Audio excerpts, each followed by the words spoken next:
Je pensais aux plaisanteries qui portent sur la mémoire, ce dont les gens se souviennent et ce dont ils ne se souviennent pas, surtout quand ils atteignent un certain âge, l'âge qui m'est familier maintenant, l'âge auquel j'appartiens. Et j'ai même entendu parler d'une veuve âgée qui sort avec un veuf âgé qui lui dit, il dit, est-ce que je t'ai demandé en mariage hier soir? Elle lui dit, je sais que quelqu'un l'a fait, mais je ne me souviens plus qui c'était. Mais la réalité, c'est que les scientifiques nous disent que selon toutes les recherches qui ont été menées, la plupart d'entre nous utilisent au maximum moins de 20% de leur capacité cérébrale. C'est le grand maximum. La personne moyenne utilise moins de 5% de la capacité de mémoire que Dieu nous a mise dans la pensée. Nous pouvons nous souvenir de beaucoup plus de trucs que nous ne l'admettons, à moins bien sûr d'avoir une maladie qui affecte notre mémoire, ça c'est différent.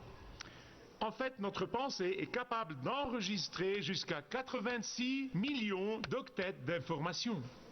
Quand vous y pensez, c'est comme des centaines de milliers de livres qui peuvent être littéralement conservés dans notre pensée et notre bloc mémoire. Mais tant que nous nous disons que nous ne pouvons pas nous souvenir, nous ne le ferons pas. C'est comme une prédiction qui s'accomplit d'elle-même. Mais la vérité, c'est que nous nous souvenons de ce dont nous voulons nous souvenir. Même les enfants, les petits-enfants, donnent cette excuse, eh bien, j'ai oublié. En fait, certains d'entre eux s'en servent comme une excuse pratique quand ils ne font pas ce qu'ils étaient censés faire. La nature humaine étant ce qu'elle est, nous nous souvenons uniquement de ce dont nous voulons nous souvenir. En fait, c'est pourquoi tout ce qui a été bâti tout au long de l'histoire, depuis les pyramides d'Égypte jusqu'aux monuments de Washington, d'ici, tout a été bâti pour ramener à notre mémoire certains souvenirs et veiller à ne pas les oublier. Notre nation, l'Amérique, à ce stade-là de son histoire, souffre de ce que je pourrais appeler un cas grave d'amnésie. C'est un cas délibéré de grave amnésie. Amnésie quant à la vérité des pères fondateurs. Amnésie quant à la vraie histoire de cette nation. Amnésie quant à la fondation biblique de cette nation. Amnésie quant aux racines bibliques de cette nation. Certains de nos leaders essayent délibérément d'effacer ces vérités de notre mémoire.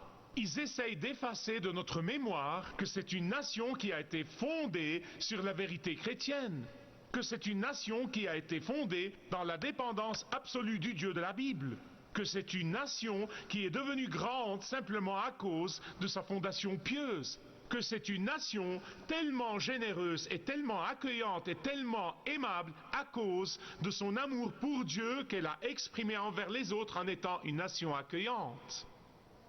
Pourquoi est-ce que je vous dis tout ça dans une série de messages sur la prière intitulée « Faites appel à moi » ? Parce que quand vous priez le Seigneur de vous donner ce que vous voulez ou ce dont vous avez besoin, sans lui apporter des actions de grâce pour ce qu'il a fait dans le passé, votre prière devient inefficace. Quand vous venez à Dieu avec votre liste de demandes et que vous lui dites « Donne-moi, donne-moi, donne-moi Dieu », puis vous suivez votre propre chemin, alors vous n'avez vraiment pas compris l'efficacité de la prière. Certes, Dieu a dit « Faites appel à moi », mais la façon dont vous priez le Seigneur est d'une importance capitale.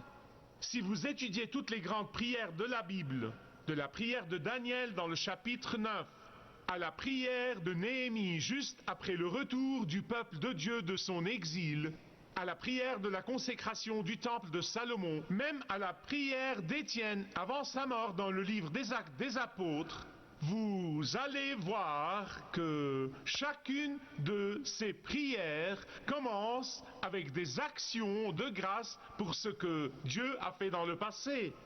Toutes ces grandes prières, sans exception, commencent par énumérer les providences passées de Dieu. Toutes ces grandes prières commencent par énumérer ce que Dieu a fait dans le passé. Pourquoi? Parce que l'oubli des bénédictions passées de Dieu est l'indication d'une ingratitude envers Dieu. L'oubli des interventions passées de Dieu rend notre prière inefficace. Nous avons vu dans le dernier message que la persévérance dans la prière et l'intimité avec Dieu dans la prière, régulièrement tous les jours, est liée inévitablement à notre espérance joyeuse. Et là, nous allons voir qu'énumérer les bénédictions de Dieu, que les énumérer avec des actions de grâce, est d'une importance capitale pour une prière efficace. Écoutez, ce n'est pas mon idée, c'est l'idée de Dieu. Vous voyez, Dieu qui nous a formés, qui nous a créés, qui nous a nichés dans l'utérus de nos mères, savait que nous contracterons facilement ce sens d'amnésie à l'égard de ce qu'a fait Dieu, à l'égard des bénédictions passées de Dieu dans nos vies. Et c'est pourquoi il les rappelait constamment à son peuple encore et encore et encore. C'est pourquoi il les exhortait constamment à dresser délibérément et définitivement et intentionnellement des monuments commémoratifs visibles de ces bénédictions passées. Et c'est pourquoi Josué a demandé au peuple d'Israël de dresser ces monuments commémoratifs. Josué chapitre 4, Dieu lui a dit: dresse ces pierres commémoratives sur la rive du Jourdain. Pourquoi? Ah, parce que Dieu ne voulait pas, bien sûr, qu'il dresse un monument juste pour dresser un monument. Ce n'était pas l'intention de son cœur. Il voulait qu'ils apportent continuellement des actions de grâce et des louanges dans leurs prières. Chaque fois que le peuple voyait ces monuments, Dieu voulait qu'ils soient continuellement remplis de foi dans la prière. Chaque fois que le peuple voyait ces monuments de pierre, de ce que Dieu a fait pour eux, Dieu voulait en fait qu'ils témoignent à leurs enfants et à la génération d'après. Chaque fois qu'ils voyaient ces monuments, Dieu voulait qu'ils prennent le temps de le louer dans la prière. Je peux vous témoigner qu'il n'y a peut-être pas de plus grand témoin à vos enfants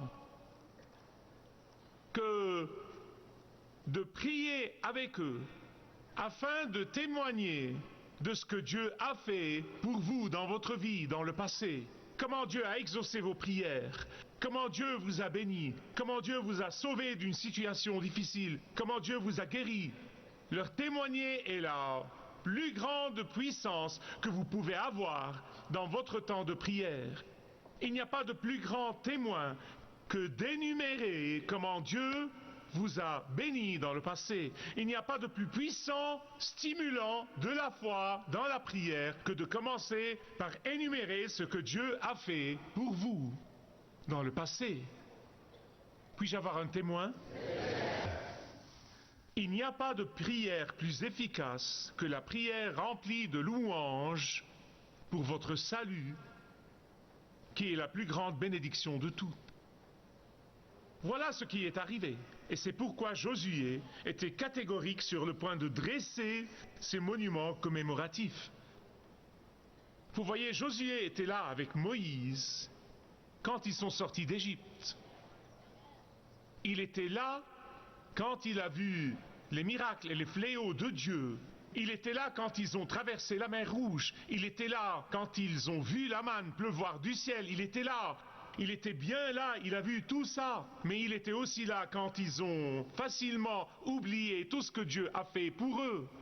Quand ils ont facilement nié ce que Dieu a fait dans le passé, quand ils se sont désintéressés de ce que Dieu a fait dans le passé, ils se souvenaient de tout leur ronchonnement passé, ils se souvenaient de toutes leurs plaintes passées. Chaque fois qu'ils étaient confrontés à un défi, ils murmuraient, ils se plaignaient, ils disaient à Moïse: est-ce parce qu'il n'y avait pas de sépulcre en Égypte que tu nous as emmenés pour mourir dans le désert? Chaque fois qu'ils étaient confrontés à un défi, ils ne prenaient pas le temps de dire: rendons grâce à Dieu pour ce qu'il a fait. D'abord, ils ronchonnaient et ils murmuraient et ils se plaignaient.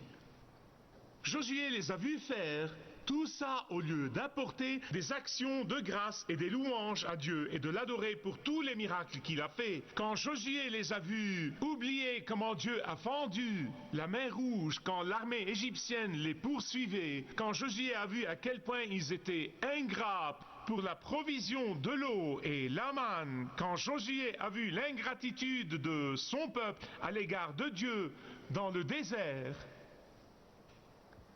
quand Josué a vu la sale attitude des Israélites à l'égard de Dieu exprimée dans les mots que nous utilisons probablement aujourd'hui, eh bien tu sais, qu'as-tu fait pour moi dernièrement?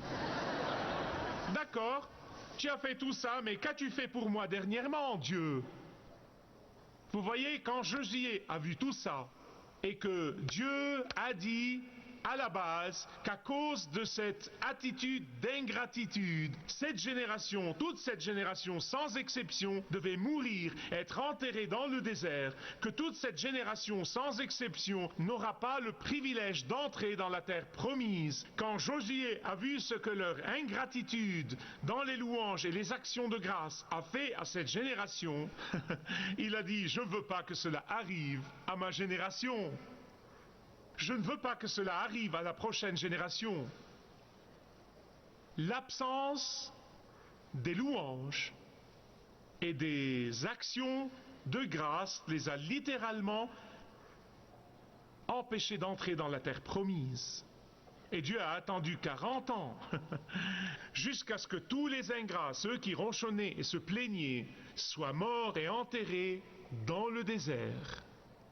Écoutez-moi bien sur ce point.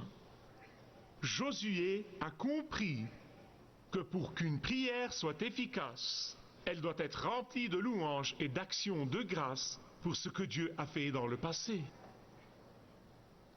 Pour que la prière, votre prière, ma prière, soit efficace, ne courez pas à Dieu avec votre liste de demandes. Ce n'est pas parce que Dieu est miséricordieux et gracieux et qu'il exauce vos prières que vous pouvez prendre l'habitude de faire ça. Si vous prenez l'habitude de faire ça, vous déshonorez Dieu. Dieu veut vous voir entrer dans sa présence et non pas faire irruption avec votre liste de demandes, mais avec vos louanges et vos actions de grâce. Laissez-moi vous poser une question. Pourquoi est-ce que Dieu exauce les prières de ses enfants fidèles? Eh bien, la Bible nous le dit très clairement. Pour fortifier leur foi en lui. Pour les aider à avoir toujours confiance en sa parole, pour exprimer son amour pour ses enfants. Imaginez un peu quand Dieu agit dans l'amour et la miséricorde et la grâce envers ses enfants et qu'ils prennent tout cela comme allant de soi. Imaginez ce que ça lui ferait. Quand ils ne le remercient jamais dans la prière pour toutes leurs prières exaucées passées, ou qu'ils considèrent qu'ils y ont droit, qu'elles leur sont dues, imaginez qu'ils en attribuent le mérite à quelqu'un d'autre, ou même à eux-mêmes, plus probablement, ou qu'ils les considèrent comme une bonne chance ou un événement fortuit, en disant quelque chose comme « j'étais là où il faut au bon moment » ou « c'est vraiment ma pensée stratégique qui m'a fait arriver ». Quoi que ce soit, juste imaginez ce que Dieu pense.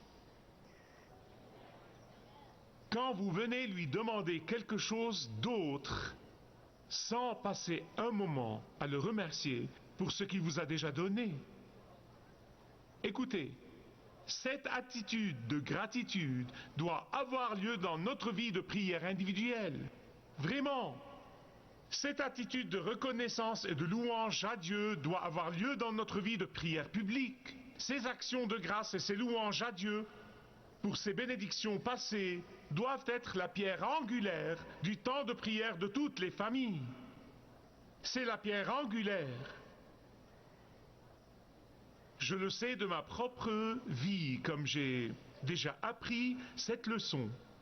Comme quoi, beaucoup de fois, comme beaucoup de vous, je me lève tôt et je commence à bénir Dieu pour toutes les prières exaucées, et toutes les bénédictions passées, et toutes les choses qu'il a faites. 40 minutes passent et je n'ai pas encore prié pour personne. Vous dites, je pourrais me perdre dans les comptes, écrivez-les. Pas de problème. Écrivez-les toutes. Lisez-les à Dieu. Il n'y a pas de mal à ça. Il ne sera pas fâché. Écrivez-les. Prenez un moment. Faites-en une liste. Et mettez la liste à jour. Et commencez par louer Dieu et lui rendre grâce pour ce qu'il a fait. Commencez votre temps de prière avec des actions de grâce. Commencez par louer Dieu. Je sais que ce n'est pas facile, surtout quand les tempêtes sombres commencent à se déchaîner dans notre vie. Elles nous brouillent la vision. Ce n'est pas facile de se souvenir des choses fantastiques que Dieu a faites dans le passé. Les tempêtes nous rendent aveugles à ses bénédictions. Elles effacent de notre mémoire les providences passées. Mais n'oubliez pas de bénir Dieu pour ce qu'il a fait, avant de faire irruption dans sa présence et de lui demander ce que vous voulez. Commencez d'abord par le louer pour ce qu'il a fait dans le passé. Commencez d'abord par prendre le temps de le remercier pour sa providence passée. Commencez par énumérer ce que Dieu a fait pour vous auparavant. Prenez le temps de témoigner à votre famille et à vos amis de ses providences passées. Vous serez vraiment étonné de voir à quel point votre situation difficile vous semblera dérisoire. Et faites ça, surtout quand vous êtes confronté aux épreuves de la vie. Surtout quand vous traversez des moments de confusion, et nous les traversons tous. Surtout quand vous ne savez pas dans quelle direction aller, et nous sommes tous passés par là. Surtout quand vous désirez ardemment que Dieu fende les cieux et descende pour vous aider surnaturellement. D'abord, prenez le temps de le remercier pour son salut passé. Prenez le temps de le bénir pour ses guérisons passées. Prenez le temps et souvenez-vous, avec des actions de grâce, des exaucements passés, vous jouirez d'une paix et d'une confiance incroyable, d'un contentement que seul Dieu peut vous donner, même en attendant l'exaucement de votre prière actuelle. Vous connaissez bien l'histoire, vous n'êtes pas obligé d'y ouvrir, vous la connaissez, la plupart la connaissent. C'est l'histoire des 10 lépreux qui sont venus à Jésus et il les a tous guéris. Tous les 10 ont été guéris physiquement.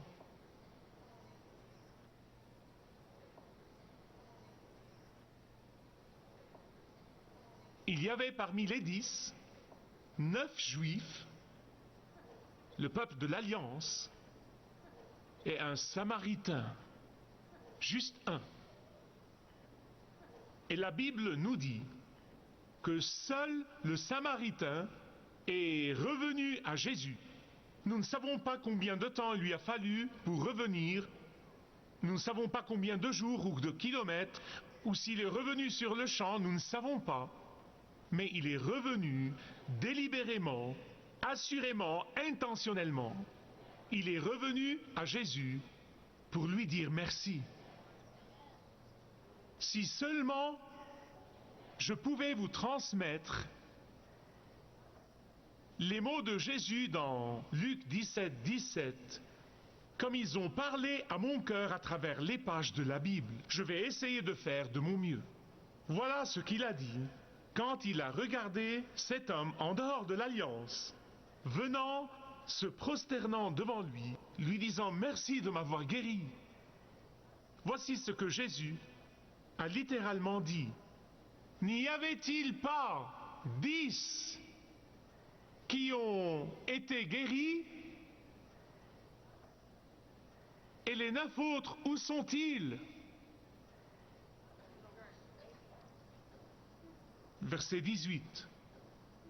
Ne s'est-il trouvé que cet étranger pour revenir et donner gloire à Dieu? Verset 19.